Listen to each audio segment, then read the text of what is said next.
Bonjour à toutes et à tous, c'est Monsieur Boucher. Cette vidéo est consacrée à l'inégalité de Cauchy-Schwarz. L'inégalité de Cauchy-Schwarz est une inégalité fameuse en mathématiques et dans le chapitre d'algèbre bilinéaire. Vous allez voir des applications de cette inégalité en TD très surprenantes.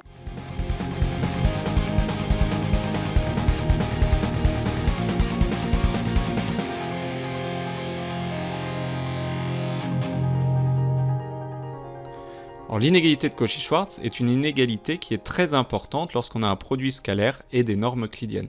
Cette inégalité vise à répondre à la question de savoir quel est le lien entre le produit scalaire de x et y et les longueurs ou les normes de x et de y. Eh bien, on sait que ce produit scalaire est égal à la norme de x et de y dans R2 ou dans R3 quand les vecteurs vont dans la même direction, qu'ils soient de même sens ou de sens opposé d'ailleurs. Dès qu'ils vont dans la même direction, ça va juste être le produit des normes, et cela correspond au cas où x et y sont colinéaires.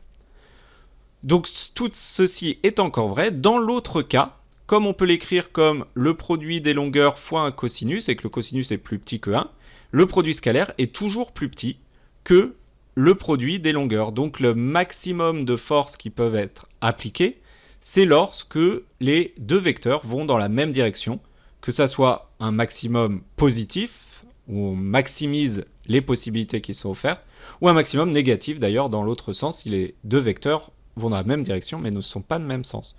Dans tous les autres cas, le produit scalaire est toujours plus petit que le produit des normes.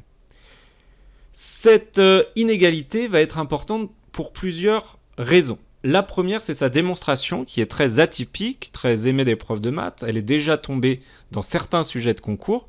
Cette démonstration de ceinture bleue est assez importante. Elle n'est pas si difficile, mais il faut connaître l'astuce. Sans l'astuce, il est quasiment impossible d'y arriver tout seul. La deuxième, ça va être un moyen de trouver des inégalités, et notamment des inégalités.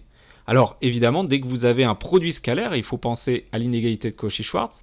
Mais parfois, ce ne sera pas forcément indiqué. Par exemple, cette inégalité de Rn, elle est valide. Vous voyez que si on vous demandait de démontrer ça pour x1, xn et y1, yn des réels, eh bien vous seriez bien embêté.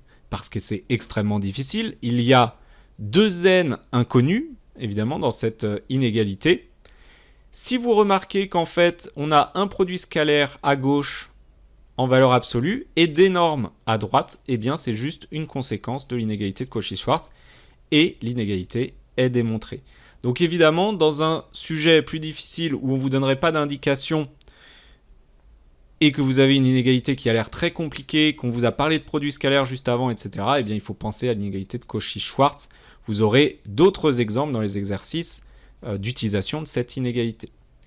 L'autre utilité, mais qui là est plus technique, c'est qu'elle permet de démontrer l'inégalité triangulaire. Alors l'inégalité triangulaire, c'est une généralisation de ce que vous savez sur les valeurs absolues. A noter que la valeur absolue, en fait, en réalité, une norme quand E est l'espace vectoriel R. Donc il y a beaucoup de propriétés sur la valeur absolue qui vont fonctionner sur les normes. Attention, pas toutes, puisque c'est un cas particulier. Mais on a cette inégalité triangulaire, très importante, la norme de x plus y est plus petite que la norme de x plus la norme de y. On a par ailleurs que la norme de x plus y va être égale à la somme. Alors ça c'est plus particulier.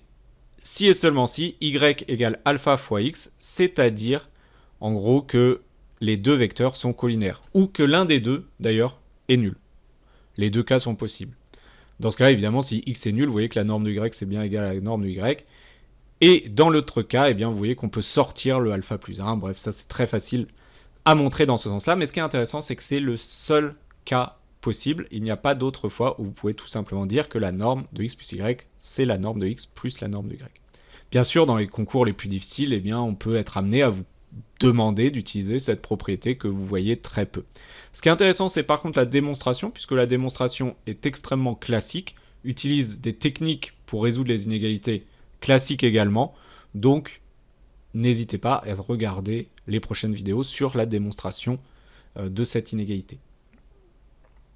On rappelle dans le plan, par exemple, si vous avez x plus y, x plus y est défini par le vecteur ici OB, vous voyez que la longueur OB est forcément plus petite que la longueur OA plus AB. C'est l'expression de dire que la distance est minimale. Si vous prenez le chemin le plus court, c'est la droite qui va de O à B, alors que si vous faites un détour, évidemment, c'est plus long. Enfin, il y a une deuxième inégalité triangulaire. Alors faites attention, c'est la valeur absolue de norme de x moins norme de y, qui est toujours plus petit que la norme de x moins y. C'est une inégalité triangulaire qui sert très peu, qui est vraiment dans des cas très très spécifiques, qui a des chances en plus d'être demandé à être redémontrée. Maintenant, elle est au programme. Techniquement, on pourrait vous la demander sans que vous ayez à la redémontrer. Vous pourriez avoir à y penser, mais vous voyez qu'aucun exercice est forcément relié à cette inégalité. On est vraiment dans des cas très spécifiques et très particuliers.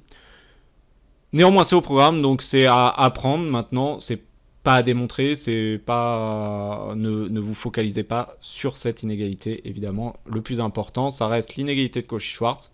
L'inégalité triangulaire, c'est bien de la retenir vu que vous la connaissez déjà dans d'autres cadres.